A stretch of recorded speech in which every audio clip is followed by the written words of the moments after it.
Hey, I'm Decathlon Gamer. Welcome back to Pro Cycling Manager 2019 Career Mode Century episode number 100. Also the final episode of the series. And also one containing lots of good and bad news. Let's break the good news, bad news down briefly and then we'll get into it. Good news, PCM20 has released. That's the reason for the end of this series, as well as my Pro Cyclist, the Women's Tour, all of those coming to an end, because we're now going to turn our attention to PCM20 with 4 career mode episodes per week, 3 Pro Cyclist episodes per week, bringing new content daily for the foreseeable future. That's Monday, Wednesday, Friday, and Sunday on the career mode, with Tuesday, Thursday, and Saturday on the Pro Cyclist mode. Super excited by that. They really didn't change a lot, but some of it is so big on how it affects the gameplay that I'm actually really intrigued by those changes and the future of those series. So that's really good news, but also bad news that this series is coming to an end. Also bad news is that this series coming to an end has come to an end in a way, I don't know why Siri thinks her name is Ceres. But anyway, this series comes to an end more abruptly than what I had planned. I already recorded this episode, and here I am recording it again a few hours later after troubleshooting and trying to work with, and I was going to just re-record audio, but even the video itself was corrupted. So, long story short, I noticed that one thing holding the growth of my channel back, those of you who are still watching this video are longtime supporters, almost exclusively, almost 100%, and you're great. Others get into the series, get into the various series that I have, watch a few episodes, and move on, largely because video quality is been a bit iffy. I'm trying to address that. I just hit the point a month ago where the channel is monetized. I still haven't even had a single paycheck, so I've been making content for 2 years now for YouTube, and just reaching that point where this is becoming a little more than just a hobby. And so I tried to address that by getting some new equipment, new hardware for my computer, rebuild. My original build was 5 years ago, and it was a good one 5 years ago, but time changes things pretty drastically, and it was still a build on a budget 5 years ago. Still choosing to be on a budget now. I didn't do a complete build from scratch. I kept some components, upgraded CPU, motherboard, RAM, a new monitor,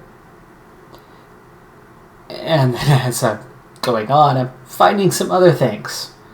New storage drive, a new editor is definitely coming. I haven't found out which one yet, because I'm still having some issues with the graininess of the videos, and just trying to address that.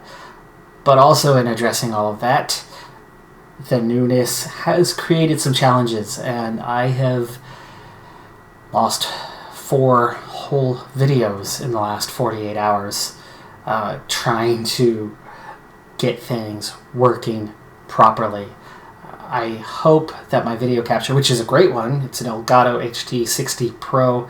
If you know anything about video capture, it's definitely on the higher end of what's out there. So excellent quality from the videos themselves when they go from being recorded to storage. From there to where it eventually gets to you is where I've been having some issues. But now I've been having some issues with the Elgato as well. The videos themselves becoming corrupted. Anyway, I lost all of this, so I'm sorry for that. But we're going to do a little recap.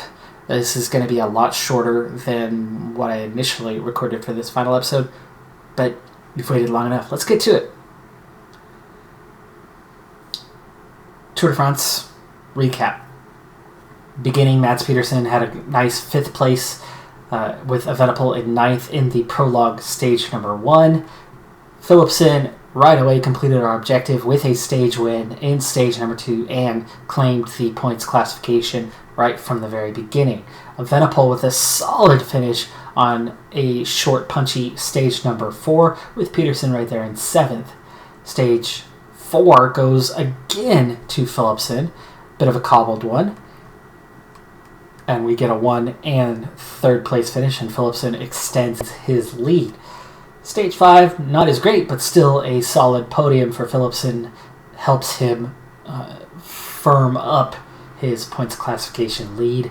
And then when winning Stage 6, which was a punchy one, by the way, really, really cemented Philipsen's lead in the points classification. Then we get into Stage 7. Did not go according to plan. Philipsen got bogged down, caught in the crowd. His lead-out men were actually a bit ahead of him, and in the end, he only just recovered to get to the position where they were, and we end up at the back end of the top 10. In Stage 8, punchy finish. Mads Petersen takes 2nd, and at this point had the race lead. Stage 9, team time trial. Went pretty well for us. We ended up finishing 3rd amongst the teams. We did lose 20 seconds. Dumoulin, I think, moved into the race lead here with Team Sunweb taking the time there. But we had a very, very strong Evenepoel, Philipsen, and Mads Petersen all in the, top 5 or something like that. Stage 10, first solid climb of the tour. Evenepoel all the way down in 16th, but at 7:59, he was actually, other than Bardet and Latour, ahead of all the rest of the climbers, as this was a stage for the breakaway. Stage 11, things begin to fall apart. This is where this episode came in, and I quicksimmed everything, but I did so carefully going into the strategy tab before each and every stage and formalizing who was going to support who was doing what. Philipsen going for points classification in virtually every stage from here on out, occasionally having lead-out riders, especially on sprint stages, and then all the rest of the sport going to Evenepoel, with the possible exceptions of a couple stages where Petersen was given free rein as a free element, and then Van Barle for 4 or 5 stages. Otherwise, everything either working for Evenepoel or Philipsen. Evenepoel only manages 15th place, but only 2 riders, Lambrecht and Lutsenko, were ahead, so no real loss. Stage 12, again, another quick sim, and Evenepoel loses a little bit of time, and we're going to see this as a consistent theme. Evenepoel back around roughly 10th place, with the top riders half minute to a minute ahead. Stage 13 really hurt Evenepoel, 48 seconds behind in 23rd from that profile.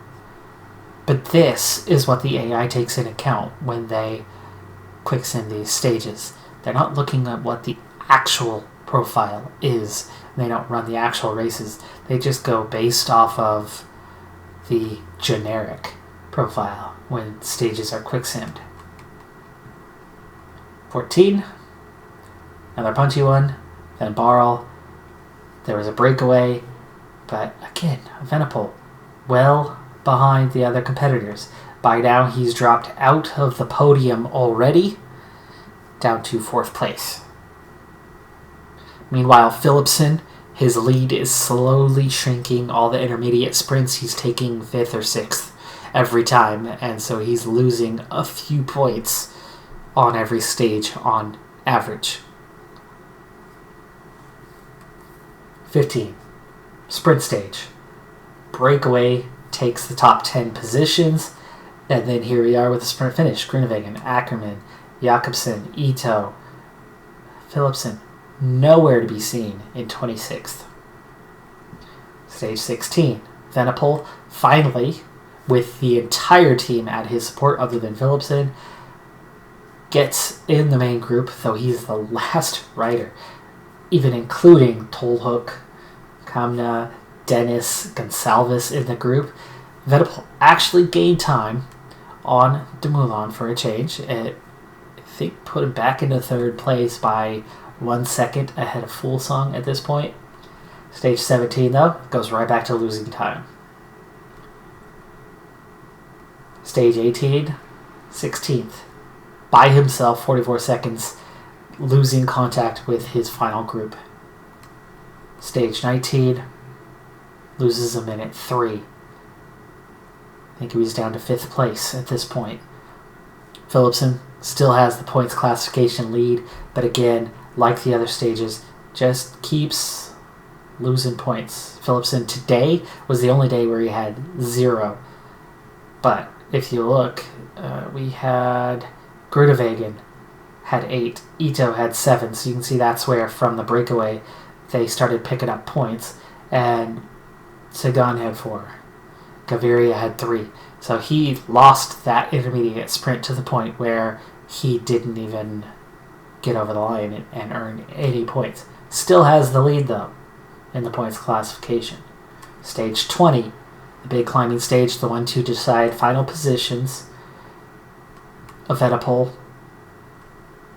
in the main group, but there was a group a little bit ahead, and Pinot and Dennis further along on, and Dumoulin is going to claim the Tour de France victory here in stage number 6.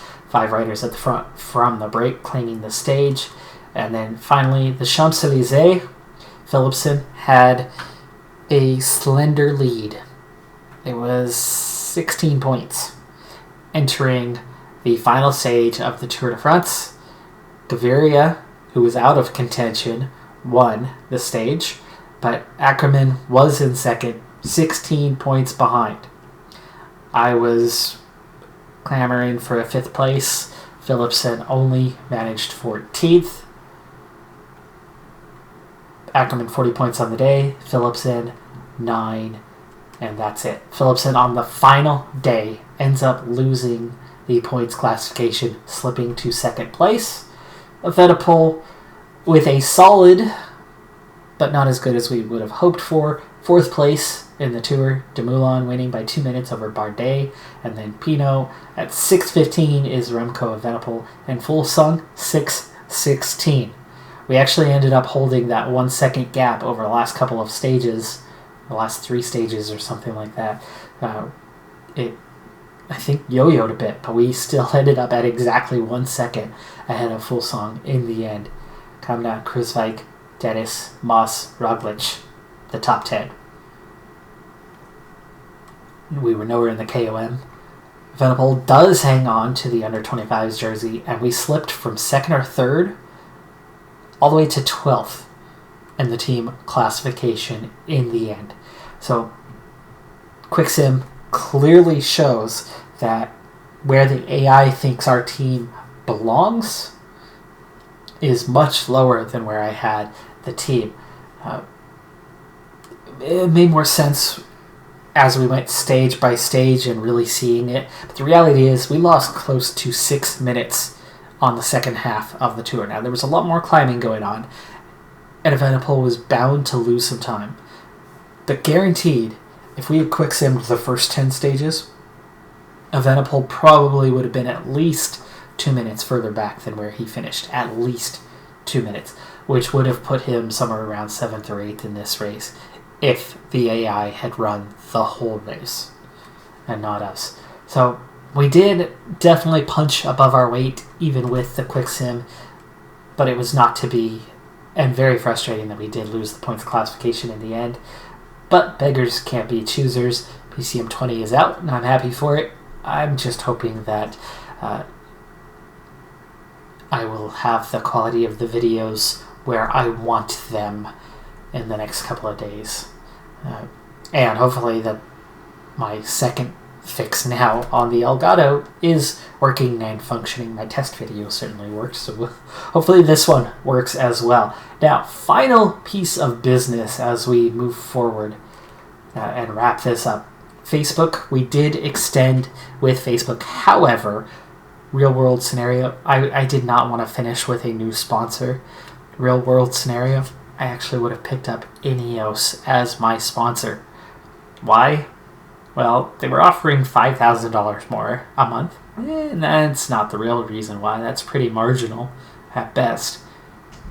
But their max, their capacity was nearly double our Facebook offer, which was almost maxed out by this point anyway. We were 1 year away from maxing out what they had to offer. So, real world, I would have moved on to a new sponsor. Now, we're not done yet. I did get to August 1st. We had money to play with. The $25,000. I have 0 team members leaving. All of them are under contract for next year. That following year, that's where things would have gotten interesting, as a lot of contracts were going to be coming up on expiration. But we move forward with that $25,000 to play with. Plus, I looked at our finances, and our finances suggested that not only were we okay this year with way over budget, but we've been more than okay. We had our December stimulus that the ownership group gave us. That was, I don't know, $400,000 or something along those lines. It was a pretty big chunk of money. But then, the season itself, winning the Giro, doing really well at the Tour de France, and just throughout the season, earnings have not only stopped us from losing money, but you could see we've actually made $400,000. So I felt firmly that we could probably get away with losing or spending another $500,000 or something. Meaning we had anywhere from $60,000 to $75,000 a month to play with in new signings, and of course no decrease. So it would have just been straight 60 to 75,000 K. And so I did go ahead and see what the team would have looked like for next season. And from that, we come up with 2 signings. Sergio Higuita, 77 average, 24 years old, 79 mountain, 77 resistance at 33.6. And Ivan Garcia Cortina, punchy rider, classics rider, 76 average at 29K. What that does for us as a team gives us a noticeable boost in our GC capability. Higuita, little stronger of a climber compared to, well, almost identical with the Venable, but a little more resistance anyway. So he would offer plenty of leadership opportunities in races without time trials. Races with time trials, especially Grand Tours, would give us tremendous support and increase Evenepoel's likelihood of doing more. Now, while this did not boost us to 4.5 stars, it's only the 1st of August. Most of the team, pretty much with just the exception of Van Barle and Stan Gaudry, all of them are still growing, developing, and for the most part, young, under 25 riders. Chances are between now and January or February 1st, as we're really getting the season underway, we were bound to have 2 or 3 guys level up again and see their average rise a little bit higher. I would imagine that any one of these riders would have hit a 78 by that point, or at least these guys joining them in that 77 range. These guys push it into that 74, 75 range. So there very easily could have been increases within the team that may or may not have had us hit that point where we were going to hit 4.5 stars.